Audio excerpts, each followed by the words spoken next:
নমস্কার, Rishibani institute of Vedic অ্যাস্ট্রোলজির পক্ষ থেকে স্বাগত জানাই আজকের জ্যোতিষ আলোচনায়। আমি শান্তনু, আপনাদের সঙ্গে। আলোচ্য বিষয় বিশুদ্ধ জ্যোতিষ। দেবগুরু বৃহস্পতি বক্রী হচ্ছেন আগামী 11ই নভেম্বর এবং তার এই বক্র গতি কন্টিনিউ করবে মার্চ মাসের 11 তারিখ পর্যন্ত। এর মধ্যে 5ই ডিসেম্বর 2025 তিনি কর্কট ছেড়ে প্রবেশ করবেন মিথুন রাশিতে। এর ফলে প্রত্যেকটি রাশি, প্রত্যেকটি লগ্নের মানুষ তারা ফল পাবেন। বলা যেতে পারে প্রথম দিকে তারা যথেষ্ট সুফল পাবেন। যখন বৃহস্পতি কর্কটে তুঙ্গ এবং বক্রী, আমরা সুফল পাবই। কিন্তু যখন বৃহস্পতি মিথুনে প্রবেশ করবে তখন কিন্তু একটু স্ট্রেস ফ্যাক্টর কাজ করতে দেখতে পাওয়া যাবে। আজকে আমরা যে রাশিটি নিয়ে আলোচনা করব সেটি হলো ধনু। কালপুরুষের নবম রাশি, অত্যন্ত বোল্ড, অত্যন্ত রিজিড এবং অত্যন্ত রেসপন্সিবল। আমার দৃষ্টিতে সবচেয়ে ভালো রাশি, শ্রেষ্ঠ রাশির পর্যায়ে আমি কিন্তু বারবার ধনুকেই দেখেছি। যাই হোক না কেন, প্রত্যেকটা রাশি তাদের নিজ গুণে শ্রেষ্ঠ, কিন্তু ধনু তো আলাদাই। যাই হোক না কেন, ধনুরাশি বা ধনুলগ্নের মানুষদের ক্ষেত্রে বৃহস্পতি অষ্টমে বক্রী হচ্ছে তুঙ্গ অবস্থায়। প্রচুর প্রাপ্তি যোগ সেটা বাড়তে দেখতে পাওয়া যাবে। ধনুরাশি ধনুলগ্নের মানুষ তারা অর্থনৈতিক ক্ষেত্রে উন্নতি করবেন। জীবনের সাফল্য চরম মাত্রা স্পর্শ করতে চলেছে। অর্থনৈতিক ক্ষেত্রে উন্নতির সম্ভাবনা ভীষণভাবে বাড়বে। ধাপে ধাপে নয়, একবারে নিজের জীবনকে উন্নতির পথে এগিয়ে দেওয়ার জন্য এটাই সেই সময়, এটাই আদর্শ সময়। কনফিডেন্স লেভেল বাড়বে, উন্নততর জীবনের লক্ষ্যে এগিয়ে যাওয়ার সুযোগ তৈরি হবে। বাড়ি তৈরি করার কথা ভাবছিলেন অনেক দিন ধরে, বৃহস্পতি চতুর্থপতি অষ্টমে বক্রী হচ্ছেন, লোন স্যাংশন হবে এবং বেশ খানিকটা হঠাৎ প্রাপ্ত টাকা সেটাও কিন্তু আপনার অর্থনৈতিক উন্নতি ঘটিয়ে দেবে। বাধা বিপত্তি অশান্তিতে জর্জরিত জীবন থেকে বেরিয়ে আসার একটা বড় সুযোগ। দেবগুরু বৃহস্পতি ধনুর অধিপতি স্বয়ং, তিনি বক্রী হচ্ছেন, কিন্তু ভাবটি হলো অষ্টম। এই অষ্টম ভাবে, অষ্টম রাশিতে দেবগুরু বক্রী হওয়ায় কিছু স্ট্রেস কাজ করবে। বড় বিপদ, সেখান থেকে মুক্তির সুযোগ ধনুর ক্ষেত্রে দেখতে পাওয়া যাবে। মায়ের শরীর স্বাস্থ্য খারাপ হওয়ার সম্ভাবনা রয়েছে, বাড়বে তার কারণে অর্থ ব্যয়ের পরিমাণ। কারণে অকারণে মাথা গরম করে ফেলার টেন্ডেন্সি সেটাও বাড়তে চলেছে। যারা দাম্পত্য জীবন থেকে মুক্তি চাইছেন, যারা সংসার থেকে একটু আলাদা হতে চাইছেন, সেই সমস্ত মানুষদের ক্ষেত্রে চরম উন্নতির সুযোগ আসছে। মন গভীর থেকে আরও গভীর প্রদেশে প্রবেশ করতে চলেছে। যারা স্পিরিচুয়াল ডেভেলপমেন্ট চাইছেন, যারা জ্যোতিষ, তন্ত্র ইত্যাদি বিষয় সম্পর্কে আরও জানতে চাইছেন, সেই সমস্ত মানুষদের ক্ষেত্রে দ্বার উন্মুক্ত হওয়ার সুযোগ তৈরি হতে চলেছে। হাতে টাকা পয়সাও আসবে। ইলেকট্রনিক জিনিসপত্র ইত্যাদি একটু নষ্ট হওয়ার সম্ভাবনা রয়েছে। দ্বিতীয় রাহু এবং সেই রাহুর ওপর 5ই ডিসেম্বরের পর থেকে দেবগুরু বৃহস্পতির দৃষ্টি বেশ কিছু ক্ষেত্রে অকারণ খরচ বাড়িয়ে দেবে। তার সঙ্গে সঙ্গে কিছু করব, লড়ব, এই মেন্টালিটি সেটাও তৈরি হতে চলেছে। ইমোশনের ক্ষেত্রে একটু নিয়ন্ত্রণ আনা প্রয়োজন। বাক্যের উগ্রতা অবশ্যই বাড়বে। স্পষ্টবাদী মানসিকতা সেটাও বাড়তে চলেছে। নিজের ব্যক্তিত্বকে আরেকটু প্রকাশিত করবার সুযোগ সেটাও কিন্তু পেতে চলেছেন ধনুরাশি বা লগ্নের মানুষরা। কার্মিক উন্নতির সুযোগ রয়েছে। ভাই বোন, আত্মীয় পরিজন দূরত্ব বাড়বে। সেই সমস্ত মানুষ যারা চাটুকারিতা করে আপনাকে ব্যবহার করছিল, তারা কিন্তু এবার ধীরে ধীরে আপনার থেকে দূরে সরে যাবেন। যারা বারবার আপনার সরলতার সুযোগ নিচ্ছিল, তারা কিন্তু এবার আপনার জীবন থেকে ধীরে ধীরে দূরে সরে যাবে। কাজকর্মের ক্ষেত্রে উন্নতি আসবে। ইন্টারভিউর ক্ষেত্রে বাড়বে সাকসেস। স্বামী কিংবা স্ত্রীর কর্মক্ষেত্রে উন্নতির সুযোগ বাড়তে চলেছে। বিবাহ বহির্ভূত জীবনে কিছু সম্পর্কের প্রতি আসক্তি সৃষ্টি হতে চলেছে। প্রত্যেকটা সম্পর্কের ক্ষেত্রে সমর্থন খুঁজে পাওয়ার প্রচেষ্টা সেটা আপনার ক্ষেত্রে দেখতে পাওয়া যাবে। সুতরাং লগ্নপতি চতুর্থপতি অষ্টমে বক্রী হচ্ছেন, শরীরের দিকে খেয়াল রাখতে হবে। মায়ের সঙ্গে সম্পর্ক অল্প বিস্তর খারাপ হতে পারে। ঋণ প্রাপ্তির সংযোগ চরম। লোন চাইলেই আপনি লোন পাবেন। হাতে টাকা আসবে, কিন্তু সেই টাকা যদি আপনার নিজের না হয়, তাকে খরচের ক্ষেত্রে একটা নিয়ন্ত্রণ বজায় রাখতে হবে। ছোটখাটো আইনি জটিলতা, সেখান থেকে মুক্তির সুযোগ আসতে চলেছে। মান সম্মান, যশ, প্রতিপত্তি ইত্যাদি বাড়ছে। কার্মিক উন্নতির সুযোগ দেখতে পাওয়া যাবে।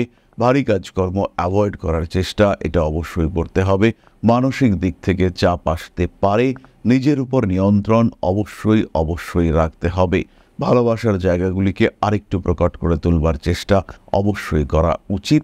নতুন রিলেশনশিপ আসছে এবং তার সঙ্গে সঙ্গে বাড়বে সোশ্যাল রেসপন্সিবিলিটি। কিছু কিছু বিষয়ে গোপনীয়তা রাখতে হবে, খেয়াল রাখতে হবে। ৮ নম্বর ঘরটি হলো গোপনীয়তার ঘর, আর সেই ঘরে বৃহস্পতি বক্রী হওয়ার সাথে সাথে তার কিছু নেগেটিভ ইম্প্যাক্ট হিসেবে আপনার গোপন বিষয়গুলি প্রকাশিত হতে পারে। আটকে থাকা সম্পত্তি উদ্ধার করবার এটাই সুযোগ। চলে আসবো আমরা নাক্ষত্রিক আলোচনা প্রসঙ্গে। প্রথমেই রয়েছেন মূলা। মূলা নক্ষত্রের জাতক এবং জাতিকা তাদেরকে নিজেকে উপলব্ধি করবার একটা সুযোগ পাবেন। ক্রিয়েটিভিটি বাড়বে, সুপ্ত গুণাবলীর প্রকাশ এবং বিকাশ, এই দুটো আমরা দেখতে পাব। আপনার মধ্যে যে শৈল্পিক সত্তা ছিল সেটা প্রকাশিত হতেই দেখতে পাওয়া যাবে। বেশ কিছু বিষয় নিজের ভেতর থেকে উন্মোচিত হওয়ার সুযোগ সৃষ্টি হতে চলেছে। ভালোভাবেই বাড়বে কম্পিটিশন। এই কম্পিটিশনে সাকসেসফুল হওয়ার সঙ্গে সঙ্গে নিজেকে প্রতিষ্ঠিত করবার একটা সুযোগ আপনি পেতে চলেছেন। নতুন ব্যবসা শুরু করা যেতে পারে। কঠিন পরিস্থিতিতে কঠিন সিদ্ধান্ত নেওয়ার প্রয়োজনীয়তা সৃষ্টি হতে চলেছে। উচ্চবিদ্যার ক্ষেত্রে, অতি উচ্চবিদ্যার ক্ষেত্রে চরম সাফল্য পাবেন মূলা নক্ষত্রের মানুষরা। আধ্যাত্মিক চেতনার উন্মোচন ঘটতে চলেছে। ঋণ গ্রহণ করে একটু কঠিন পরিস্থিতিতে পড়তে পারেন। মূলা নক্ষত্রের জাতক বা জাতিকার বাবার শরীর নিয়ে দুশ্চিন্তা বাড়তে পারে। বংশ সম্পর্কিত কোনো অস্থিরতা আপনাকে ডিস্টার্ব করতে পারে এবং তার সঙ্গে সঙ্গেই মানসিক দুশ্চিন্তা থেকে মুক্তির একটা সুযোগ সেটাও কিন্তু আসতে পারে। হঠাৎ করেই কিছু রোগের সম্মুখীন হতে পারেন। নিজেকে নিয়ন্ত্রণে রাখার প্রচেষ্টা অবশ্যই করতে হবে। মাতৃকুলে আপনার গ্রহণযোগ্যতা বাড়তে চলেছে। পরবর্তী নক্ষত্র পূর্বাষাঢ়া।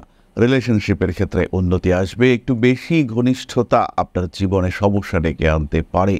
মা বাবা ভাই বোন এদের সঙ্গে অ্যাটাচমেন্ট বাড়ছে, কিন্তু যে সমস্ত মানুষের সঙ্গে আপনার পরিচয় আছে, আলাপ রয়েছে, আত্মীয়তার সম্পর্কও রয়েছে, এরকম বহু মানুষের সঙ্গে আপনার দূরত্ব সৃষ্টি হবে। সুযোগ নেওয়া, আপনাকে ব্যবহার করা ইত্যাদি থেকে নিজেকে মুক্ত করবার একটা প্রচেষ্টা অবশ্যই আপনি প্রকাশ করতে পারবেন। কিছু সম্পর্কের জটিলতায় জড়িয়ে যাওয়া এবং সেখান থেকে নিজেকে মুক্ত করবার প্রচেষ্টা অবশ্যই করতে পারেন। কর্মক্ষেত্রে উন্নতি হচ্ছে। ইন্টারভিউর ক্ষেত্রে সাকসেস রেট প্রবল বেশি। বাবা মা ভাই বোন এদের সঙ্গে অ্যাটাচমেন্টে কিছুটা গণ্ডগোল সৃষ্টি হতে পারে। মানসিক দিক থেকে কিছুটা চাপের সম্মুখীন হওয়ার সম্ভাবনা দেখতে পাওয়া যায়। রাজনৈতিক সক্রিয়তা বাড়তে চলেছে। ভাবনা চিন্তার গভীরতাও বাড়তে দেখতে পাওয়া যাবে। অনৈতিক কাজকর্ম থেকে নিজেকে দূরে সরিয়ে রাখার প্রচেষ্টা আপনার অবশ্যই করা উচিত। ভাবনা চিন্তার ক্ষেত্রে আরেকটু সক্রিয় হওয়ার চেষ্টা করা যেতে পারে। পরবর্তী নক্ষত্র উত্তরাষাঢ়া। শরীরে ব্যথা, যন্ত্রণা, রোগের মাত্রা কোনো কোনো সময় বাড়তে দেখতে পাওয়া যাবে। নতুন কাজ, নতুন সুযোগ আপনার জীবনে আসতে চলেছে। প্রেম, ভালোবাসা ইত্যাদির ক্ষেত্রে বাড়তে পারে অস্থিরতা। কোনো আইনি লড়াইতে জয়লাভ করবার সুযোগ রয়েছে। হঠাৎ করেই কিছু বাড়তি টাকা পয়সা পেয়ে যেতে পারেন। নতুন কর্মক্ষেত্রে সংযুক্ত হতে পারবেন। বিবাহিত জীবনে অল্প বিস্তর অশান্তি ফেস করতেই হবে। বাবা মার সঙ্গে সম্পর্ক একটু জটিল হয়ে উঠতে পারে। আপনাকে বঞ্চিত করা হচ্ছে, আপনাকে অবহেলা করা হচ্ছে, এই ফিলিংস আপনার ক্ষেত্রে জেগে উঠবার সম্ভাবনা কিন্তু প্রবল। মাতৃতুল্য ব্যক্তিবর্গের সঙ্গে সম্পর্কের ঘনিষ্ঠতা বাড়তে দেখতে পাওয়া যাবে। কর্মক্ষেত্রে বেশ কিছু অশান্তির সম্ভাবনা সৃষ্টি হতে চলেছে। ফটকা টাকা পয়সা উপার্জনের ক্ষেত্রে আসতে পারে বাধা। অকারণ শত্রুতা এড়িয়ে চলার চেষ্টা করতে হবে। সুতরাং দেবগুরু বৃহস্পতি অষ্টমে বক্রী হচ্ছেন, এই বিষয়ে দুশ্চিন্তার কিছু নেই।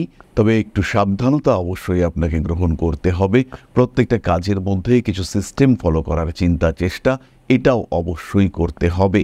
কাজকর্মের ক্ষেত্রে আরেকটু এগোবার চেষ্টা করুন, আরেকটু পরিশ্রম সেটাও করতে হতে পারে।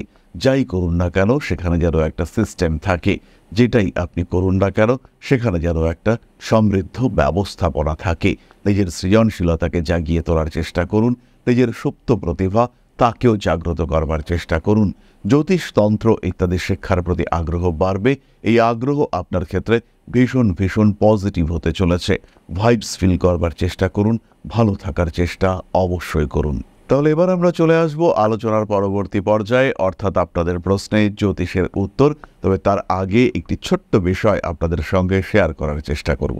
পরম ব্রহ্ম মিলন মঠ ও ও সেবাশ্রম অধ্যাত্ম, সেবা এবং প্রকৃতি পূজনে সম্পূর্ণ নিয়োজিত একটি সংস্থা। সম্পূর্ণ স্বেচ্ছাসেবী এবং সমাজ কল্যাণমূলক এই সংস্থা আমরা এগিয়ে চলেছি মানুষের পাশে দাঁড়ানোর লক্ষ্যে। এই প্রসঙ্গে দীর্ঘদিন ধরেই আমরা বিভিন্ন এলাকায় বেশ কিছু কাজ করে আসছি। আপনাদের সহযোগিতা, আপনাদের পাশে দাঁড়ানো, আপনাদের হাতে হাত মিলিয়ে এগিয়ে নিয়ে আসার চেষ্টা, আপনাদের সহযোগিতা, আপনাদের পাশে দাঁড়ানোর প্রয়াস, এই সমস্ত কিছুই আমাদেরকে এগিয়ে নিয়ে চলেছে। আমাদের পাথেয় হয়ে উঠেছে আপনাদের ভালোবাসা। বিগত বেশ কিছুদিন ধরেই আমরা বিভিন্ন অনগ্রসর এলাকায় কাজ করে চলেছি। কখনো আমরা শিশুদের মধ্যে শিক্ষা উপকরণ বিতরণ করেছি, কখনো আমরা পুজোর পোশাক বিতরণ করেছি, কখনো তাদের খাদ্যের ব্যবস্থা করেছি। আমরা কন্টিনিউয়াসলি তাদের পড়াশোনার জন্য 2টি ফ্রি কোচিং সেন্টার শুরু করেছি। তাদের মধ্যে ক্রিয়েটিভ অ্যাক্টিভিটিগুলিকে জাগ্রত করবার জন্য সম্পূর্ণ বিনামূল্য একটি নৃত্য শিক্ষা প্রশিক্ষণের ব্যবস্থা, সেটা আমরা করতে সক্ষম হয়েছি। এবং এই প্রত্যেকটি পদক্ষেপেই আমরা পেয়েছি আপনাদের সঙ্গ, আমরা পেয়েছি আপনাদের সহযোগিতা, আমরা পেয়েছি আপনাদের ভালোবাসা।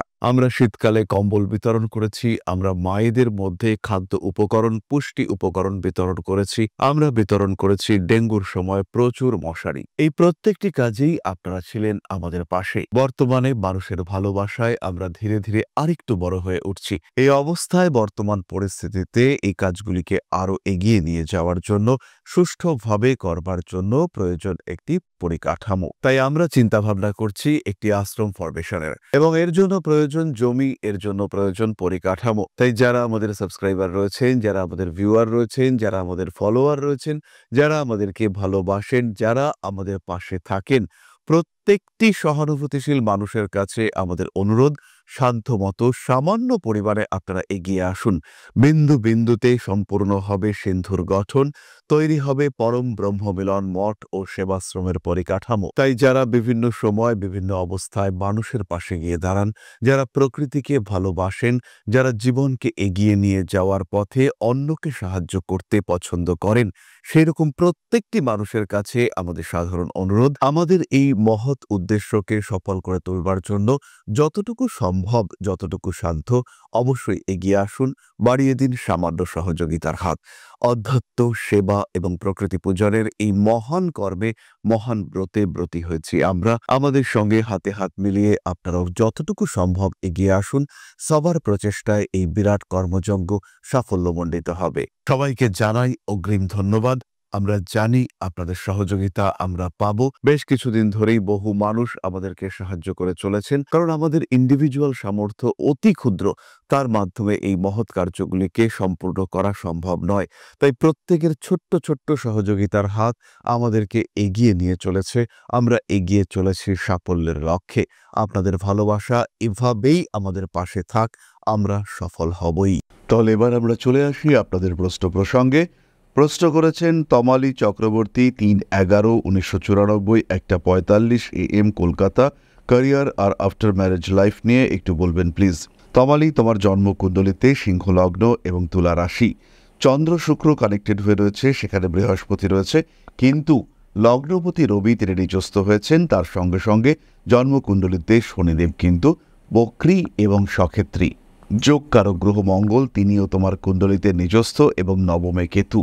ফলে ভাগ্য উন্নতির ক্ষেত্রে একটা বাধা রয়েছে, কিন্তু বৃহস্পতি, শুক্র, চন্দ্র, রাহু, রবি এই পঞ্চগ্রহ যোগ তোমার মধ্যে একটা অপ্রতিরোধ শক্তি সৃষ্টি করেছে। তাই বাধা যাই আসুক না কেন, তুমি এগিয়ে যেতে পারবে। জীবনের অস্থির পরিস্থিতিকে তুমি দমন করতে পারবে। নিশ্চিন্তে এই বিষয়ে অগ্রসর হওয়া যায়, নিশ্চিন্তে নিজের ক্ষেত্রকে আরেকটু এগিয়ে তোলা যায়। দ্বাদশে মঙ্গল থাকার কারণে মাঙ্গলিক দোষ সৃষ্টি হয়েছে। তুমি যদি তোমার ক্যারিয়ার বাড়ির থেকে দূরে কোথাও এস্টাবলিশ করার চেষ্টা করো, সেই ক্ষেত্রে সাকসেস রেট এটা অনেকটা বাড়তে দেখতে পাওয়া যাবে। তাহলে আজকের আলোচনা আমরা আর দীর্ঘায়িত করব না। সবাই সুস্থ থাকুন, ভালো থাকুন। মা শ্রী আদিশক্তির আশীর্বাদ বর্ষিত হোক আপনাদের উপর। সমৃদ্ধ, আরও সমৃদ্ধ হয়ে উঠুক আপনাদের প্রত্যেকের জীবন। জয় মা আদিশক্তি। নমস্কার।